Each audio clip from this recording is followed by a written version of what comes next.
Salut à tous, c'est Falk, j'espère que vous allez bien et aujourd'hui on se retrouve pour un nouvel épisode de Bundesliga Back, la série de l'été. On va passer en revue chaque club de Bundesliga avant la saison 2025-2026 et aujourd'hui, comme vous pouvez le voir, on va s'attaquer au VfL Wolfsburg. Comme toujours dans le lien de cette vidéo, un maillot de Bundesliga ou de Zweite Bundesliga à gagner, n'hésitez pas à participer, le tirage au sort aura lieu le 22 août et nous on se retrouve tout de suite pour parler de la rétrospective de Wolfsburg.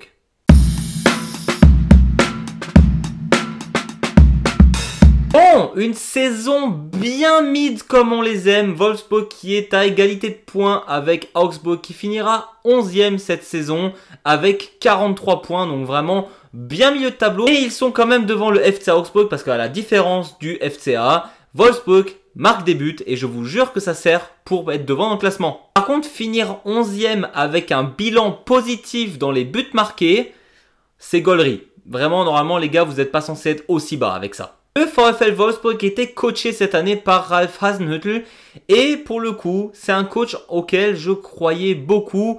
Malheureusement, ça n'a jamais vraiment fit avec Wolfsburg. Il n'a pas réussi à montrer le meilleur de ce club. Et pourtant, ils ont quand même fait de jolies choses. Par exemple, en Coupe d'Allemagne, ça élimine quand même un Borussia Dortmund de manière assez autoritaire. Le match était d'ailleurs très cool. Et ça se fait éliminer en quart de finale par le RB Leipzig.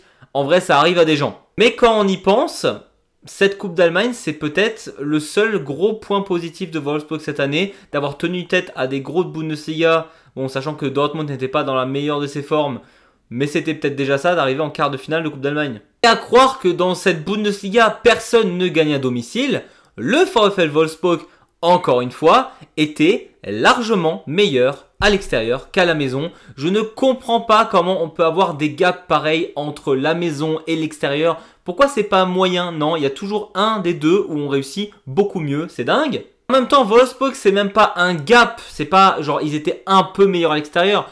3 victoires sur 17 matchs de Bundesliga à la maison. 3 victoires pour une équipe offensive, c'est une dinguerie, les pauvres supporters. Vous imaginez, vous êtes à Wolfsburg, bon déjà, j'ai de la peine pour vous parce que vous êtes là-bas, mais en plus, vous allez au stade, vous allez voir votre équipe et vous savez qu'ils ne vont pas gagner. C'est-à-dire qu'ils ont gagné seulement 3 fois en une année.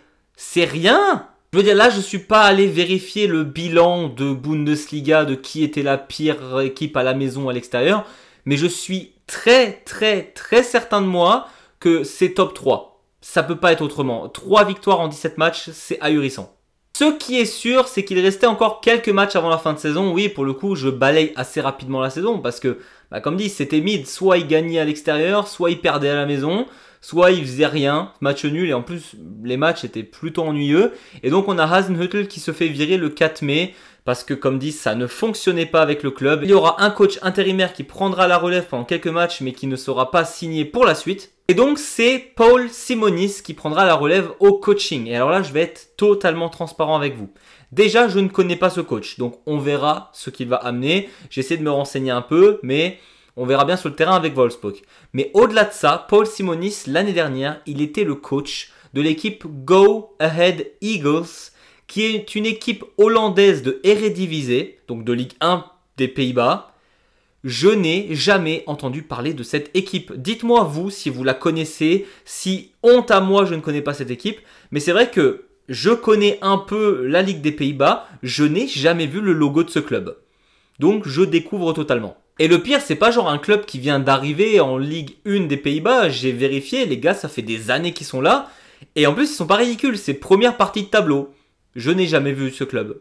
Honte à moi. L'autre réflexion que je me suis faite, c'est qu'en voyant le nombre de coachs qui se sont soit fait virer, soit qui sont partis dans un autre club par envie, en fait, c'est hyper dur dans le football moderne de garder une continuité avec son coach. Franchement, garder 2 ans son coach, c'est déjà absolument incroyable en fait. Et donc, Wolfsburg nous fera une saison moyenne, voire nulle, alors qu'ils ont un budget vraiment pour le coup meilleur que tous ceux qu'on a vus en bas pour l'instant.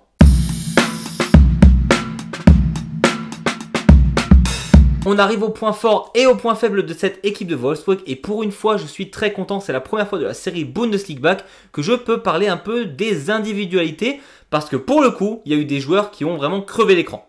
Là, on pense logiquement tous au même joueur, Amoura, qui sera arrivé à Wolfsburg cette année, qui aura déjà mis 10 buts, qui apportera énormément à ce club offensivement. Je l'avais carrément mis dans mon 11 des meilleurs joueurs à la mi-saison. Évidemment, en deuxième partie de saison, c'était plus difficile pour lui parce que c'était plus difficile pour le club en entier. Vraiment, sa vision de jeu et sa créativité auront énormément fait du bien à cette équipe de Wolfsburg. On a aussi Jonas Wind qui aura marqué 11 buts pour Wolfsburg cette saison. Donc, des attaquants plutôt prolifiques. Et franchement, marquer 11 buts dans ta saison alors que tu n'es pas toujours titulaire, c'est vraiment très très fort. On aura aussi eu une très belle saison de Vavro, le défenseur central, qui a un des meilleurs taux de réussite de duel de la Bundesliga. Après, oui, il a été blessé pas mal de temps. Et donc, c'est évidemment un peu faussé au niveau des stats, mais ça montre qu'il aura été très présent en défense. Il y a un des seuls joueurs qui aura été présent en défense pour cette équipe de Wolfsburg. Je trouve qu'on a aussi une certaine évolution de Ridley Baku qui est maintenant arrivé depuis quelques temps à Wolfsburg.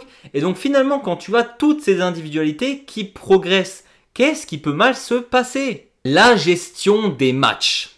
Ce n'est pas possible d'avoir 43 points quand tu as un bilan positif au nombre de buts pris ou buts marqués. Le gros problème de Wolfsburg cette année, c'est qu'ils sont restés très régulièrement dans tous leurs matchs. C'est-à-dire que oui, ils vont perdre leur match ou faire un match nul, mais c'est frustrant. Tu perds 2-1, tu perds 3-2, tu perds 4-3. Ces matchs-là, Wolfsburg, quand c'était hyper serré, ils les perdaient quasiment automatiquement.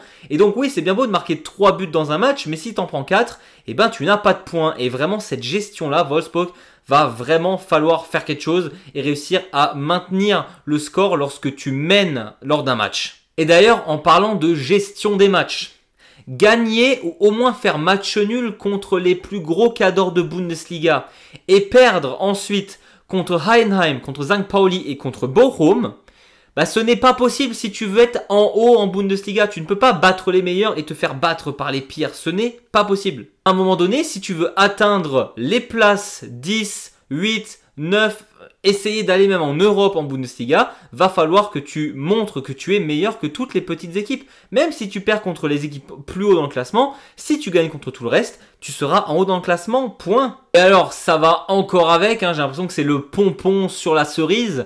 Le mental des joueurs, c'est une catastrophe. Comment tu peux avoir autant de qualité sur le terrain et faire 8 matchs de suite sans victoire? Je veux dire, à un moment donné, ça se voyait. Les joueurs de Wolfsburg venaient sur le terrain et ils avaient la tête basse. Ils y croyaient pas. Et à un moment donné, comment tu vas réussir si toi-même, tu n'y crois pas? C'était vraiment horrible à ce niveau-là. Et les fans de Wolfsburg, franchement, je les plains. Bon, et ces histoires de 3 victoires à la maison sur 17 matchs, je veux pas voir ça la saison prochaine. Alors, j'aime pas forcément le club, mais je ne veux pas voir ça la saison prochaine. Le dernier problème que j'ai avec cette équipe, c'est un peu l'identité de jeu. Et là, pour le coup, Hasenhüttl qui se soit fait virer, ça ne m'étonne pas. C'est une équipe qui se veut offensive, mais en fait, au niveau de la stat, ils sont aussi offensifs que défensifs. C'est peut-être le premier club pour l'instant qui est assez mid dans les deux, qui a vraiment des joueurs avec une qualité folle comme Amoura ou Vince, on en a parlé juste avant, mais moins de 10% des tirs cadrés. Pareil, pour une équipe offensive, je suis désolé, c'est beaucoup trop peu.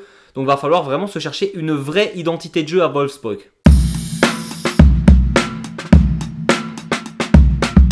Bon, pour ce qui est du joueur à suivre, ça va pas être très compliqué. Au niveau du mercato, ça va pour l'instant. Wolfsburg a même sécurisé les joueurs qui étaient en prêt. D'après ce que j'ai vu sur Transfermarkt, Amoura et Vavro étaient en prêt. Et là, du coup, ils les ont achetés officiellement. C'est des joueurs de Wolfsburg.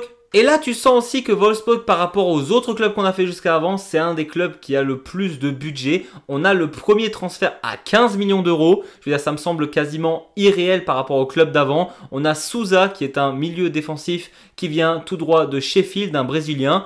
Je ne le connais pas spécialement, il avait l'air d'être assez bon au niveau des duels, au niveau du sol. En tout cas, il récupérait énormément de ballons. Ça va être intéressant de voir ça la saison prochaine. Et surtout, c'est un joueur qui était aussi convoité par le RB Leipzig.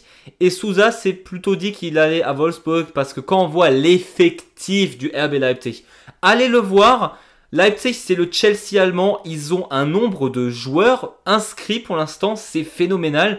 Va falloir au moins vendre la moitié parce qu'ils ont trop de joueurs. Tu m'étonnes que tu n'as pas envie d'aller à Leipzig et que tu préfères venir à Wolfsburg. Et donc, évidemment, le joueur que je vais suivre en Bundesliga au sein du VfL Wolfsburg, c'est un joueur qui est rentré dans le cœur de beaucoup d'observateurs de la Bundes. Amoura, qui a mis 10 buts, qui a fait 9 passes décisives en 27 matchs. En vrai, c'est dingue comme stat. C'est très très fort. Le gars, il a une super vision de jeu, il est même fun à voir jouer et pour le coup, trouver Wolfsburg fun, faut y aller. C'est quelqu'un qui va dribbler énormément, donc forcément un peu football champagne.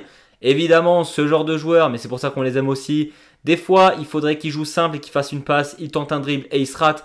Malheureusement, ça va avec le personnage. Je l'ai trouvé flamboyant face au Bayern lors du match que Wolfsburg perd 3-2, où il a vraiment crevé l'écran et c'est là où beaucoup de personnes sont forcément intéressées à lui. C'est peut-être méchant pour Wolfsburg, mais je pense sincèrement que Amoura, il a un potentiel de futur star, en tout cas soit de très fort joueur en Bundesliga, ou même qu'il soit amené à aller dans un autre championnat où il sera très fort. Et donc, ça sera intéressant de voir comment il se développe davantage. Je pense qu'il fera d'encore meilleures stats l'année prochaine, et donc ça va être un kiff à regarder jouer. À voir s'il reste encore à Wolfsburg l'année prochaine, ça c'est toute la question.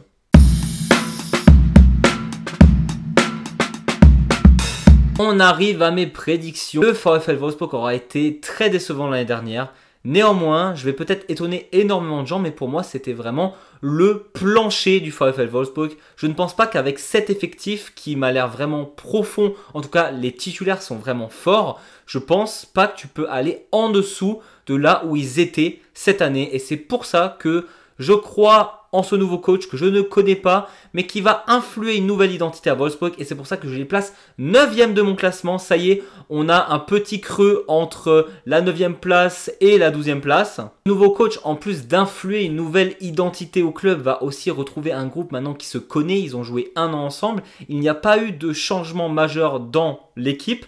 Donc sincèrement, ça peut que aller mieux. Et si 12e c'était le plus bas, eh bien, ils feront mieux l'année prochaine. Et c'est après 2 ans que Wolfsburg retrouverait enfin le top 10 de la Bundes. Voilà, c'était tout pour moi. J'espère que cette vidéo vous a plu. N'hésitez pas à mettre un gros pouce vers le haut, à vous abonner, à mettre un commentaire. Nous, on se retrouve demain pour un nouvel épisode de Bundesliga Back. Et d'ici là, je vous dis, servus!